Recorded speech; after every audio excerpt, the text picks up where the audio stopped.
Afternoon, everybody. First of all, apologies. It's been a while since I've really looked at the both Steve and Brendan and Luke Mitchell case, or should I say, it's been a while since I've done videos. But don't worry, I have been watching intently, and also other cases such as Adnan Syed's, which was great to see that that one finally unravelled. Let me first of all start off by 2 seconds.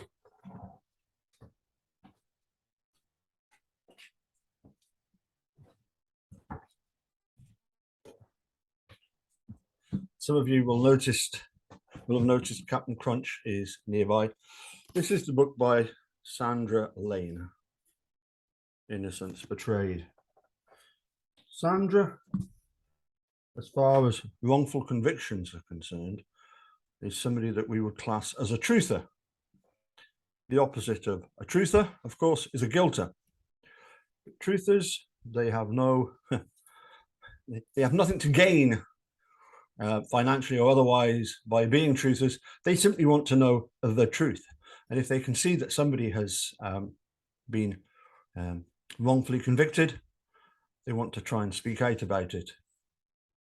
However, that does present certain perils. I often quote these two paragraphs from Sandra Lane's book. They sum up beautifully the struggle of a truther.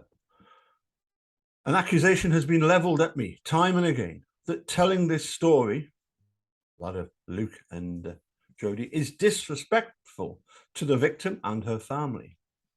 I disagree. What is disrespectful to anyone is accepting at face value information which is demonstrably false, scenarios which make no logical sense, and gaping holes covered over to shore up weak and questionable explanations, especially when that information, those scenarios and explanations, are used specifically to bring a false sense of closure to the grieving and bereft, and at the same time, to rob innocent people of their freedom.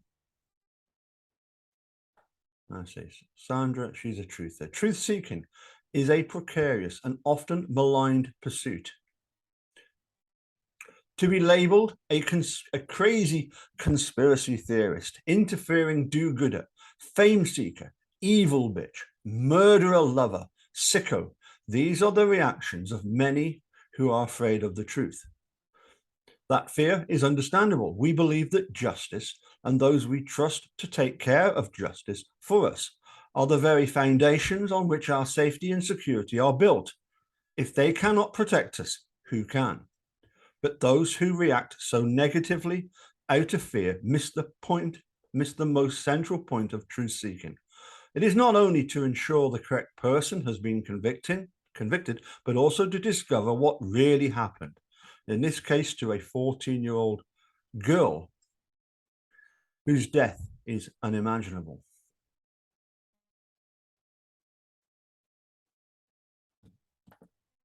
And so Sandra is a truther. It's nearly 8 years, isn't it, since Making a Murderer was first released. I've been following the case over there in Manitowoc of Steve and Brendan since I think February, March of 2016. And it was because of the interest in that case that a former pupil of mine said, it's not just Wisconsin, it's not just Manitowoc where they have wrongful convictions. You remember Luke Mitchell? I said, yeah, I remember that case, the lad that murdered his girlfriend. He said, well, I was at school the same time as Luke and Jodie. I don't think, I didn't even think he did it at the time. He wasn't persuaded by the guilters. Who are the guilters? For me, the parallels between Steven Avery, Brendan Dassey, and Luke Mitchell is the most glaring and obvious one is the behavior of the journalists. Unfortunately, not every journalist out there is another Radley Belko or a John Farrak. There are some awful journalists out there. One only has to consider the likes of over there in Manitowoc, your Emily Matasek and your Dan O'Donnells of this world, and even the ones that were looking up to Ken Kratz when he was given his press conference after the Seventh Circuit hearing. Terrible journalists. And as I say, the parallels that we have are quite startling. Let me share with you an article from a few months back by a gilter. And it's pretty bad, isn't it, that a journalist should be a gilter, not interested at all in the truth, is only interested in trying to sell newspapers.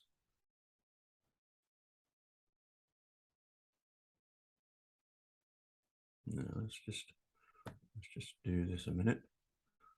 Let's just get my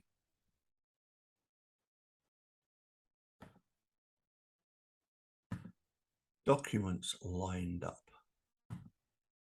Yes, here we go. Let's share this one with you.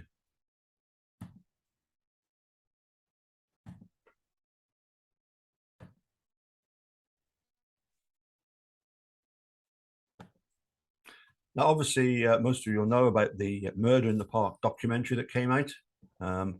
Excellent documentary. But the bottom line for me, forensically, it is impossible for Luke Mitchell to have killed Jodi. There would have been blood spatter on him, in his hair, on clothes, etc. But anyway, let's have a look at this. This was a headline from March of this year by one of the worst journalists I've ever come across following this case. She seems totally oblivious to the truth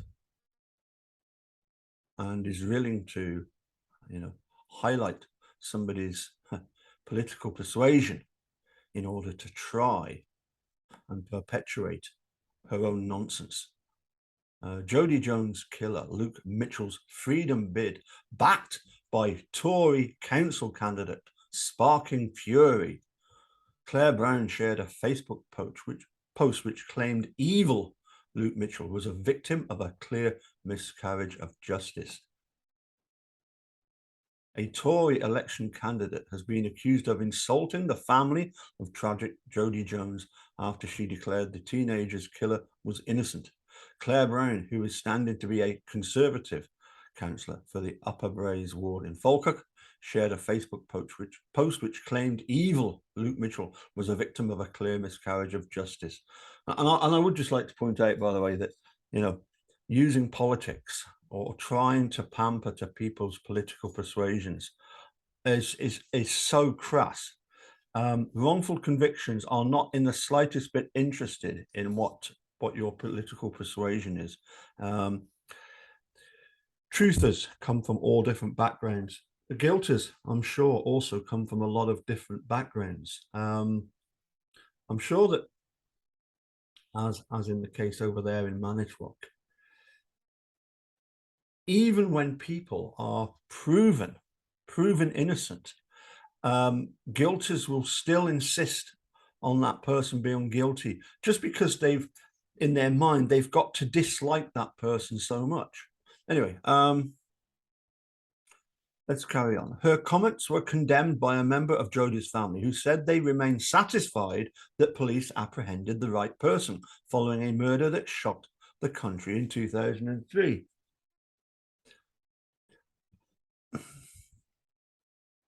That's troublesome, that they're not interested, or they are being told by the police, we've got the right person. And a little bit like in Stephen Brendan's case,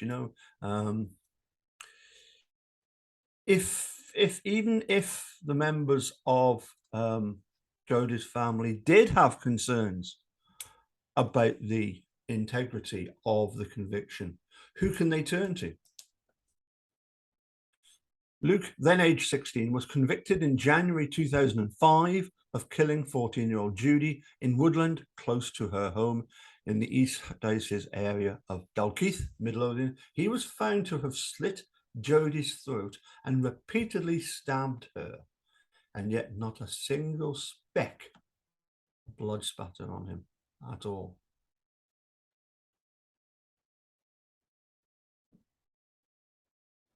Judge Lord Nimmo Smith told Mitchell he would rightly be regarded as wicked. The murderer was detained for life with a minimum of 20 years in prison, but has always maintained his innocence. And do you not think that if he was guilty, by now, 20 years later, having been convicted as a juvenile, he would be looking for parole, he'd be looking to be given a false identity, to be rehoused. He would be looking for all the perks you can get if he was guilty.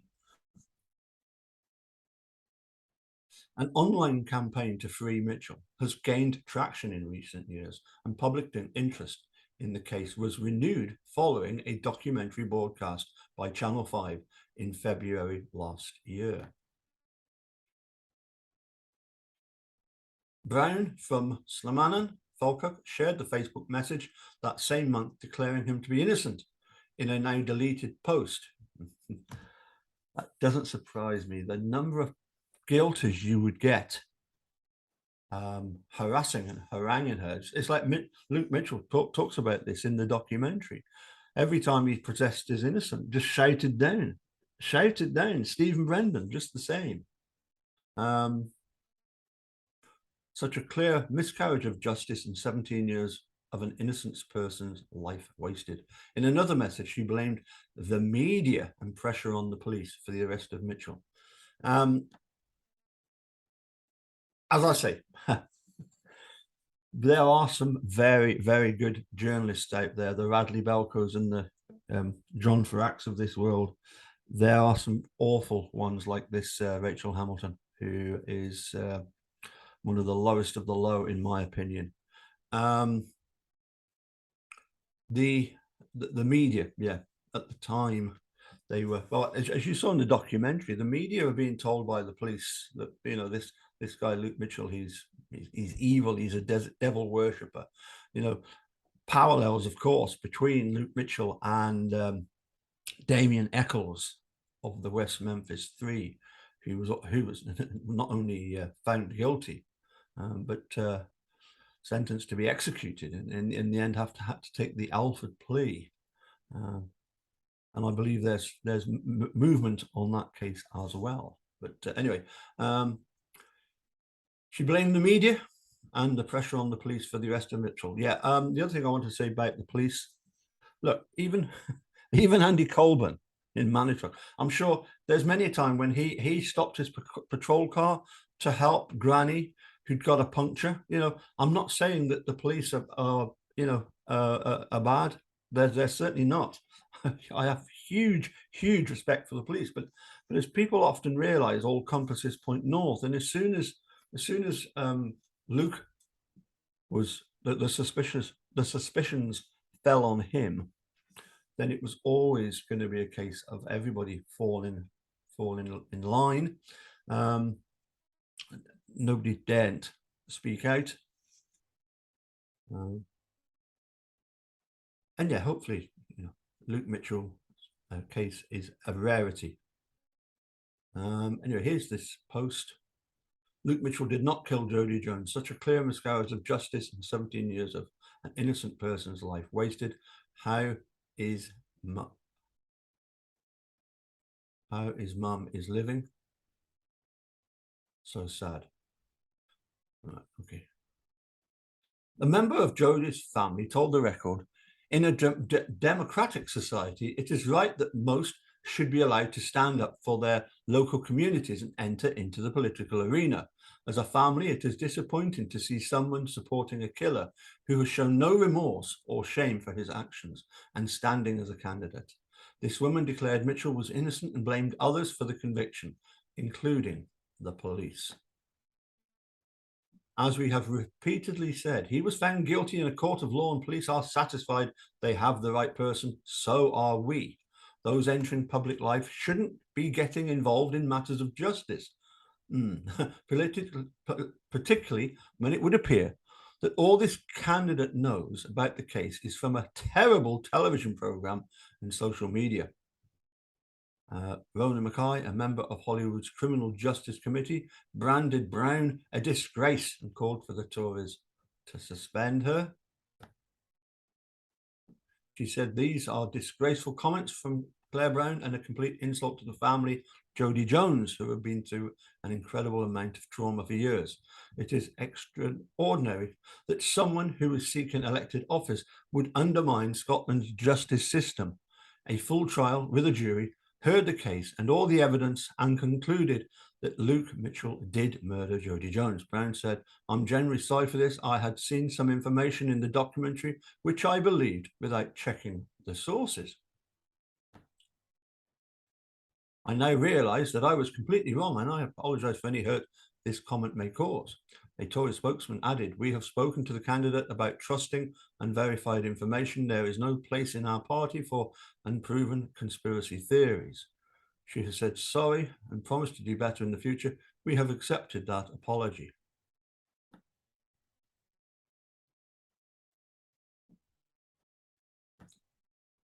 Let's get the next article up and ready.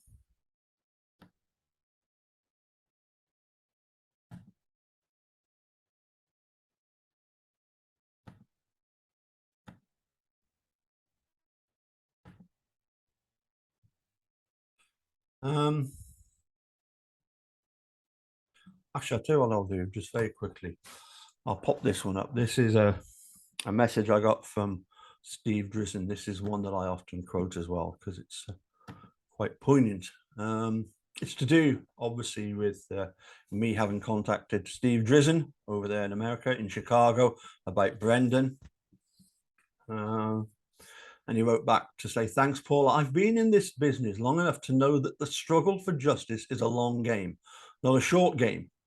10 years seems like a long time. And for Brendan, it is. Brendan was convicted, obviously, 2007, but was arrested in 2006, and Luke a year earlier. But many of the wrongful conviction cases we have been involved in have taken decades to unravel. I also know that dissents sometimes turn into majority opinions. People in power change. New advocates with new ideas emerge to bring new energy to the struggle."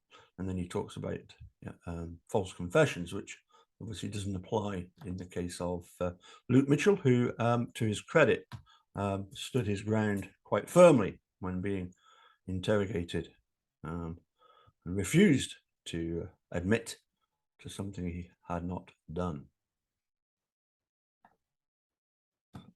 Okay. Let's pop this one up then.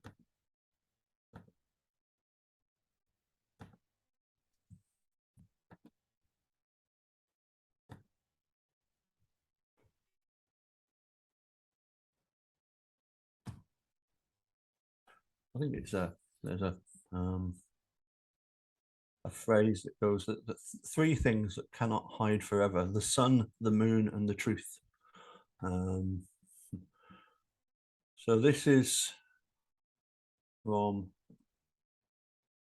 4 days ago. Police, it's in the Scottish Daily Express. Yeah, Scottish Daily Express. I say I have no interest in what the various newspapers are politically aligned to. It has absolutely no bearing at all as far as I'm concerned. Let's have a look and see what's been written here. Police accused of concealing evidence that could have cast doubt on Luke Mitchell's conviction. The legal team representing Luke, convicted of murdering his girlfriend when he was just 14, say that 2 copies of an essay by another teenager entitled "No Remorse" that described killing a girl in the woods were never shown to the defense. Police have been accused of concealing crucial evidence that could have cast doubt on the conviction of Luke Mitchell for murdering his girlfriend, Jodi Jones. Officers from Lothian and Borders Police are said to have hidden 2 copies of an essay written by a now deceased local drug addict in Dalkeith, Midlothian, that described killing a girl in the woods. A police insider told Luke's legal team that the Scottish Criminal Case Review Commission found the essays in police production in a brown envelope in 2013. So they've been sitting on it as well. Jodi Jones murder. Police destroyed hundreds of items of evidence from investigation. I think I've got that one lined up next, so we'll carry on. Officers are also said to have executed a search warrant on another property in Dalkeith, where they discovered the green Army Parker-style jacket, which Mitchell denied owning during the court case. The jacket is said to have belonged to one of Mitchell's school friends. It also emerged that fingernail scrapings taken from Jodi were among pieces of evidence illicitly taken by the police to be destroyed, which would have likely contained DNA from her convicted killer if she tried to fight them. This is just ridiculous because, of course, if we've got DNA from fingernail scrapings, 2 things. It could show who the real killer is. And in that case, if it is Luke, it would have shown it to be Luke. Amazing that we're only just finding out about these bits of evidence. You know, over in America, they're called Brady violations when you deny the defense access to all the information. That's bizarre. Anyway, now carrying on. Swabs from 3 other blades and 2 knives were among the items to have been sent for destruction, were among the more than 100 items to be taken against police rules for destruction.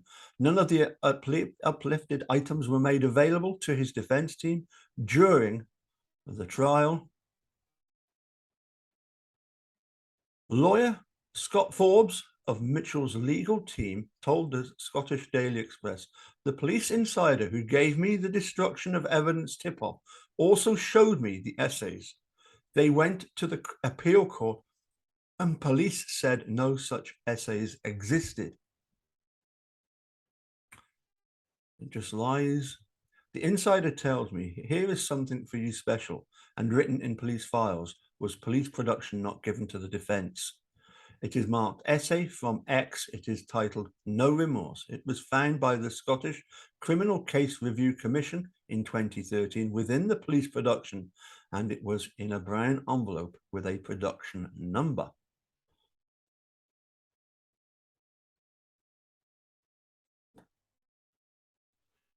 The envelope contained the original essay and an amended copy the tutor asked for, as she was so impressed. It was just pure lies. They went into court and it was pure lies. What they did was put it in an envelope in production and hoped nobody would ever find it. And thankfully we did. We think that part of the evidence may not be destroyed. There is a green Parker jacket taken from a house in Woodburn in Dalkeith. Woodburn is the part of Dalkeith on the other side of the main road, the A68 that dissects Dalkeith, but it's nearby under a search warrant. Now the important thing is 2 things. He was accused of having a green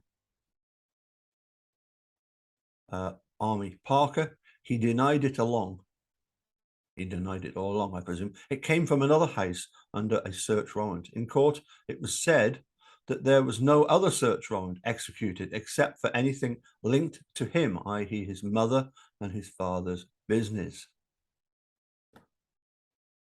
Police stated previously that an essay titled Killing a Girl in the Woods didn't exist. Luke is now 34 and was convicted of killing Jodi in 2003. killing her in 2003, but obviously it was a couple of years later before the conviction.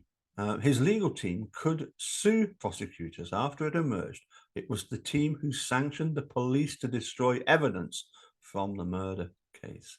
They believe 19 years of advancements in forensics testing could reveal another suspect. The Crown confirmed the destruction of the evidence has now been stopped. It's not clear which items still remain.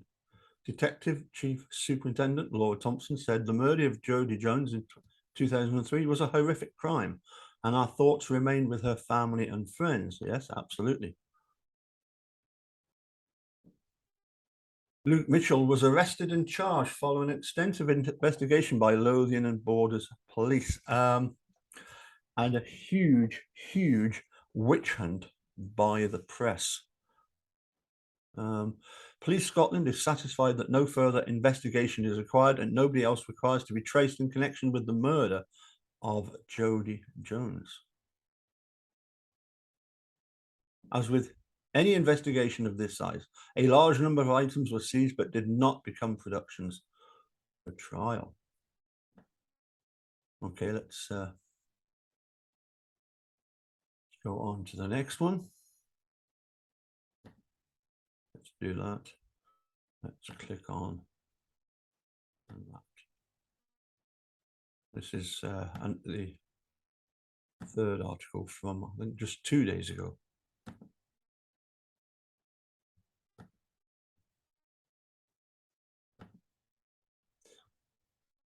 And this time it's the Scottish Sun. And I can't remember if the Scottish Sun, along with the Record, were one of the two that did go all out on their reporting of the case. To find out about that, I'm sure somebody will tell me. Also, this was 1 day, so this is 5 days ago. Cops blasted. Fingernail DNA of murdered schoolgirl Jodi Jones was taken away by police to be destroyed. Why would you do that? Why would you do that? Well, I suppose the other thing is, why were the police so keen to convict Luke? Maybe some of them thought that it could have been him. But you also worry, don't you, that it was in a way to protect the person that had actually committed the crime, because he was in some way useful to the police, or was being afforded some sort of protection. It's that's something I would like to know. Fingernail scrapings of murdered Jodi Jones were among the pieces of evidence illicitly taken by cops to destroy, we can reveal. The key samples would likely have contained DNA from her convicted killer, Luke Mitchell, if she tried to fight him off. And that's the point, isn't it? This would have been bombshell evidence, had these fingernail scrapings come back to reveal DNA of Luke, end of story. We have, we maybe don't have the blood spatter, which would be difficult to explain, but we've got this DNA.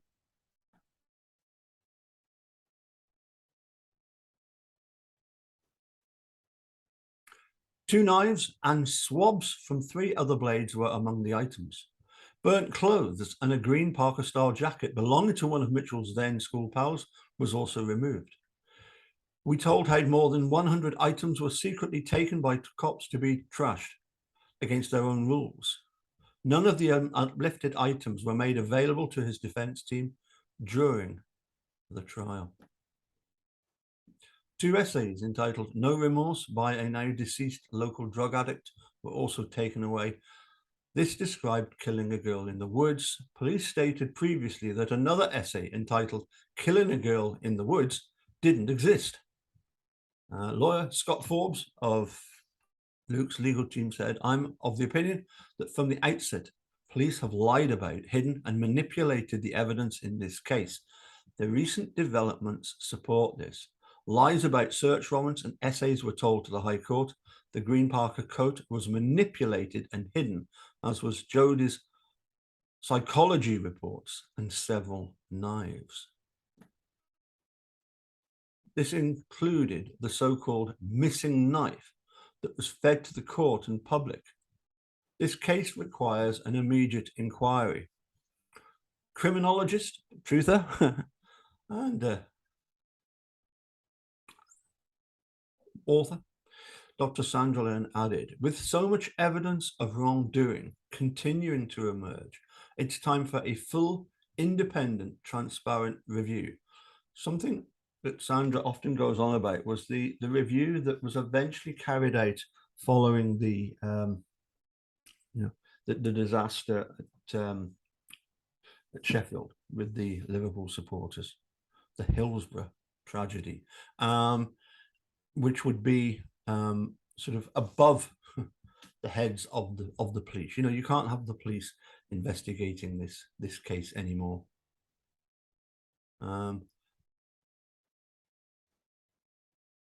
The public will not continue to support organizations and processes which appear to have so much to hide.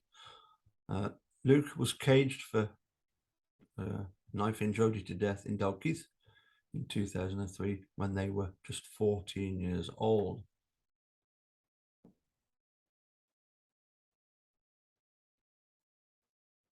We can reveal only one of Jodie's hands was ever tested, with the other one having no reportable results. Luke's appeal team have never had access to the samples and want to test them. They believe 19 years of advancements in forensics testing could reveal another suspect. The Crown confirmed that destruction of the evidence has now been stopped. It is not clear which items still remain. Police are adamant of Luke's guilt and are not looking for anyone else.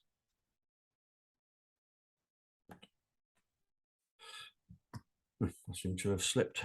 Sorry about that. So as I say, I still follow this case, as do a lot of other people, and I get messages all the time from people out there that follow this case. As I say, we're truthers. We're from lots and lots of different backgrounds. It's certainly not that we dislike the police or that we are of a particular political persuasion. We can see with our own eyes. It's painfully obvious that something about this case isn't right. Just doesn't fit. That there's a huge problem here. It needs to be addressed. It's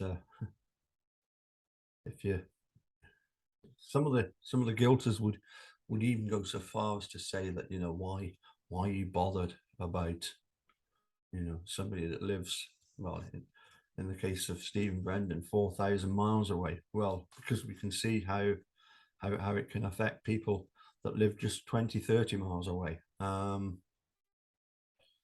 No, we need pressure, obviously, brought on the on MPs from all sides to grant this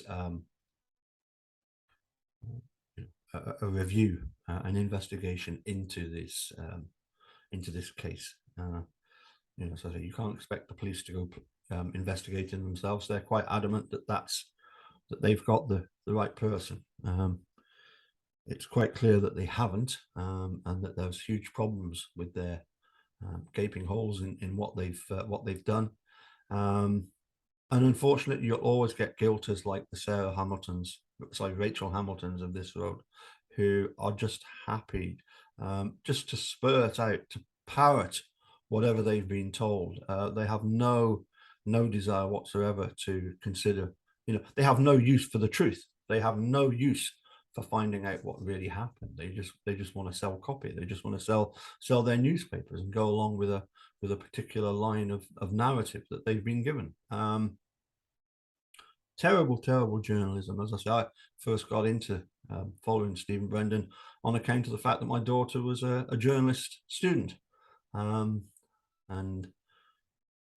so, as I say, I do find that aspect of it particularly appalling, that people could just go along with what they're being told so blindly.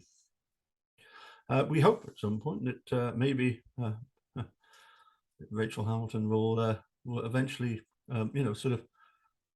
confess up and explain, why why is she trying to, you know, always come down against Luke, not completely unprepared to listen to any kind of common sense. You know, when you've got the leading blood spatter analysis being done by you know, that the I forget now the names of the actual bodies involved, but in the documentary, you know, they say quite categorically, you know, it's bizarre. You can't have murdered somebody the way that Jodie was and not have a single speck of blood on you. Anyway, I think I've gone on long enough, and we'll catch you all again soon, hopefully. And yeah, as Steve Drizzen points out, you know, these things do, unfortunately, take a long time to unravel, but they do eventually start to unravel, and we hope, obviously, for movement in Stephen Brendan's case as well. Let's hope. Anyway, catch you all soon. Bye for now.